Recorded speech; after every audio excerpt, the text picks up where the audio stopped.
তোর সুমেন্দ্র টুমেন্দ্র টাইম নাই, কোন সুমেন্দ্র?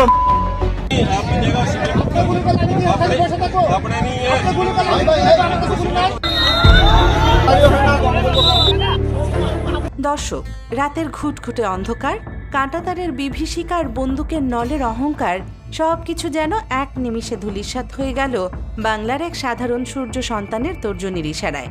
রাতের নিস্তব্ধতা চিরে ওপার থেকে ধেয়ে আসা ভারতীয় রক্ষীদের চরম স্পর্ধাকে আক্ষরিক অর্থেই বুটের তলায় পিষে দিয়ে বুক চিতিয়ে এক দামাল বাঙালি যখন গর্জে উঠে বলল, তোর শুভেন্দুকে গোনার টাইম নেই, চামড়া তুলে ফেলবো, আমাদের মাটি, আমাদের দেশ, আমাদের লোক বাংলাদেশী থাকবে।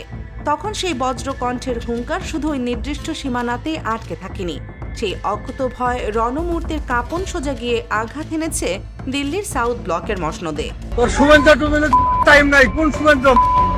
যুগ যুগ ধরে সীমান্ত রক্ষীদের যে চোখ রাঙানি বা বিনা উস্কানিতে আগ্রাসনের যে ঘৃণ্য ইতিহাস উপমহাদেশ দেখে এসেছে, তার ঠিক উল্টো পিঠে দাঁড়িয়ে এমন এক অভাবনীয় চপটাঘাত এর আগে কেউ কখনো দেখেনি। মাতৃভূমির 1 ইঞ্চি মাটিও আজ আর কেউ বিনা চ্যালেঞ্জে ছাড়বে না, এই অমোঘ বার্তা এখন সিসা ঢালা প্রাচীরের মতো দাঁড়িয়ে গেছে বাংলার প্রতিটি সীমান্তে।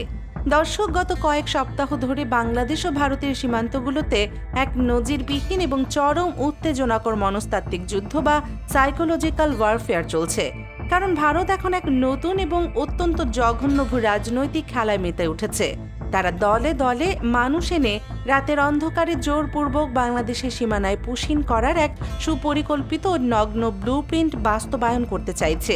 মে মাসের শেষ সপ্তাহ থেকে শুরু করে জুনের প্রথম ভাগ, এই অল্প সময়ের ব্যবধানে সীমান্তের অন্তত 20টি স্পর্শকাতর পয়েন্ট দিয়ে প্রায় 200 জন মানুষকে সম্পূর্ণ অবৈধভাবে এপারে ঢোকানোর এক মরিয়া অপচেষ্টা চালিয়েছে বিএসএফ। কিন্তু ভারতের এই কাপুরুষোচিত ষড়যন্ত্র এবার সরাসরি আছড়ে পড়েছে বর্ডার গার্ড বাংলাদেশ এবং এদেশের সাধারণ জনতার গড়ে তোলা এক নিশ্ছিদ্র প্রতিরোধের দেয়ালে।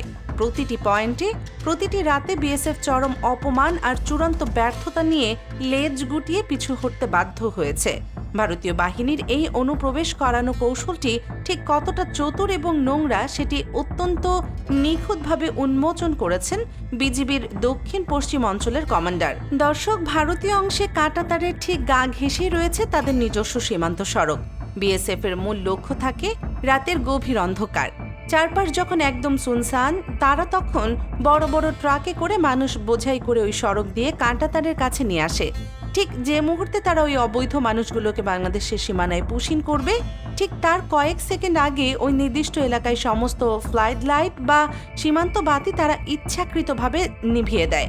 অন্ধকারকে ঢাল হিসেবে ব্যবহার করে কাঁটাতারের গোপন গেটগুলো নিঃশব্দে খুলে দেওয়া হয়। এরপর ট্রাক থেকে নামিয়ে ওই মানুষগুলোকে পশুর মতো তাড়িয়ে বাংলাদেশের দিকে ঠেলে দেওয়ার অপপ্রয়াস চালায় তারা। বাতি নিভিয়ে দেওয়াটাই হলো তাদের এই অপকর্মের প্রধান সিগন্যাল। কিন্তু বিএসএফ হয়তো এই চরম সত্যটি ভুলে গিয়েছিল যে এই বাংলার মানুষ ঘুটঘুটে অন্ধকারের মধ্যেও শত্রুর পদধ্বনি নিখুঁতভাবে চিনে নিতে জানে। যশোরের বেনাপোলে সেক্টরের দিকে তাকালেই বিএসএফ এর চরম পরাজয় বাস্তব চিত্রটি একদম আয়নার মতো পরিষ্কার হয়ে ওঠে।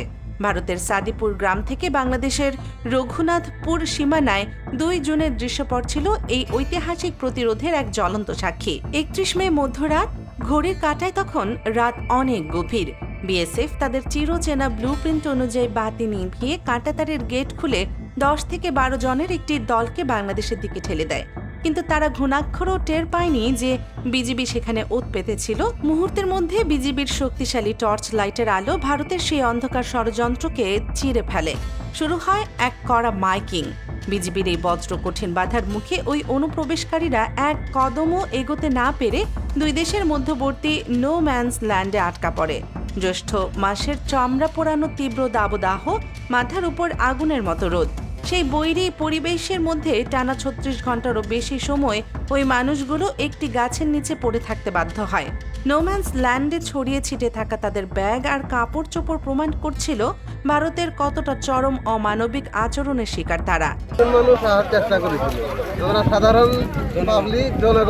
আর এই অভাবনীয় দৃশ্য দেখার জন্য আশপাশের কয়েক গ্রামের শত শত বাংলাদেশি জড়ো হয়েছিল সেখানে।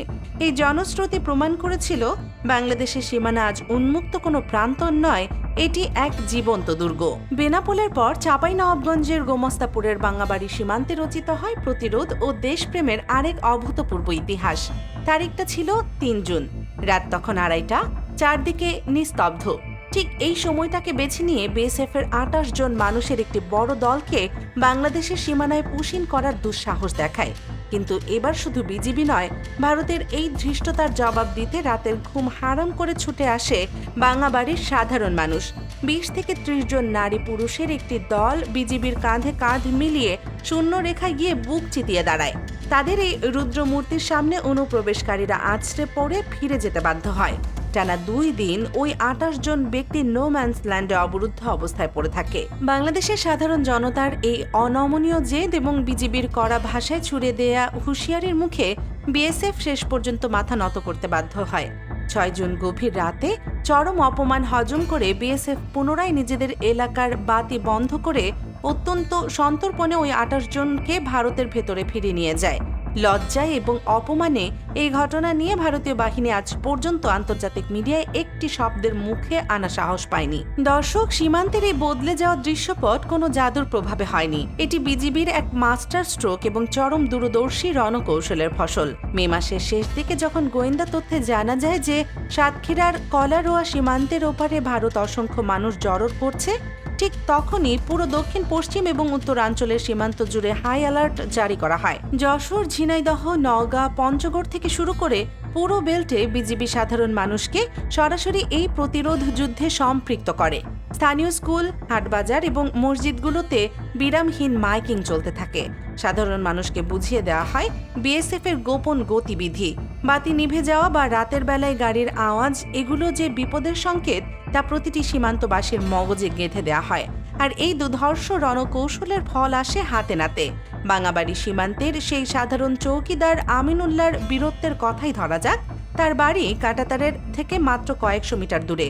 বিজিবির সতর্কতা পাওয়ার পর থেকেই তিনি তীক্ষ্ণ নজর রাখছিলেন ওপারের দিকে। ৩ জুন রাতে যখন ভারতের বাতি হঠাৎ নিভে যায় এবং গাড়ির অস্পষ্ট শব্দ আসতে থাকে, আমিনুল্লাহ এক মুহূর্তও দেরি করেননি। তিনি বুঝতে পেরেছিলেন ভারত তাদের নোংরা চাল চালতে যাচ্ছে। মুহূর্তের মধ্যে তিনি খবর দেন বিজিবিকে এবং নিজের পরিবারের সদস্যদের নিয়ে ছুটে যান সীমান্তের দিকে। ওই দলে আমিনুল্লাহর পরিবারের নারীরাও ছিলেন। রাত ২:৩০টার ঘুটঘুটে অন্ধকারে যখন ভারত থেকে নারী পুরুষের একটি দল জোরপূর্বক ঢুকতে চাইছে, তখন এক অদ্ভুত আইনি সংকট তৈরি হয়। বিজিবি সদস্যরা পুরুষদের আটকে দিলেও আইনি বাধ্যবাধকতার কারণে অনুপ্রবেশকারী নারীদের গায়ে হাত দিতে পারছিলেন না।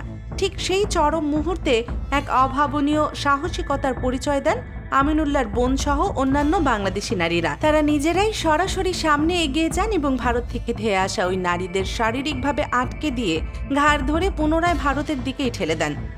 বিজিবি এবং সাধারণ জনতার এই ইস্পাত কঠিন ঐক্য এবং বুক চিতিয়ে লড়াই করার যে অদম্য স্পৃহা, তা ভারতীয় রক্ষীদের মনে আজ এক স্থায়ী আতঙ্কের জন্ম দিয়েছে। তারা এখন খুব ভালো করে জেনে গেছে বাংলাদেশের মাটিতে এক পা রাখার আগে তাদের হাজারবার ভাবতে হবে। কারণ এদেশের মাটি এখন আর শুধু মাটির দলা নয়, এটি এক জ্বলন্ত আগ্নেয়গিরি যা যে কোনো আগ্রাসনকে পুড়িয়ে ছাই করে দেওয়ার জন্য সর্বত্র প্রস্তুত। দর্শক, বিজিবি এবং সাধারণ জনতার এই বুক চিতানো প্রতিরোধকে আপনারা কিভাবে দেখছেন? দেশের সীমান্ত রক্ষায় সাধারণ মানুষের এই ঐতিহাসিক ঐক্য কি আগামী দিনে ভারতের আগ্রাসী নীতিকে পুরোপুরি থামিয়ে দিতে পারবে? আপনাদের যৌক্তিক এবং সাহসী মতামত অবশ্যই আমাদের মন্তব্যের ঘরে জানাবেন। দেশপ্রেম এবং ভূ রাজনীতির এমন সব এক্সক্লুসিভ রুদ্ধশ্বাস খবর সবার আগে পেতে দেশ নিউজ 24 চ্যানেলটি এখনই সাবস্ক্রাইব করে বেল আইকনটি বাজিয়ে রাখুন। সত্যের পক্ষে থাকুন, দেশের স্বার্থে একতাবদ্ধ থাকুন। আল্লাহ হাফেজ।